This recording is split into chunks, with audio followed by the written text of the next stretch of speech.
В Ашхабаде завершилась международная универсальная выставка-ярмарка Kids Expo «Все для детей». Трехдневное мероприятие, организованное компанией «Туркмен-Экспо» совместно с Торгово-промышленной палатой Туркменистана, собрало ведущие компании и бренды, специализирующиеся на детских товарах и услугах.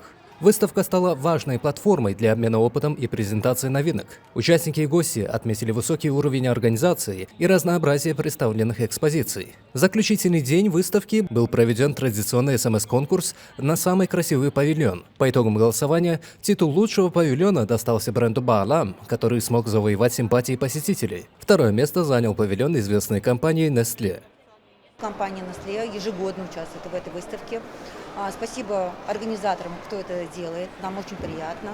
Детки, я думаю, все счастливы. Наша компания Nestlé на территории Туркмении с 1998 года.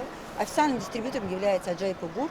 Поэтому мы счастливы находиться в составе выставки. И спасибо всем, кто приходил сегодня на выставку, был с нами.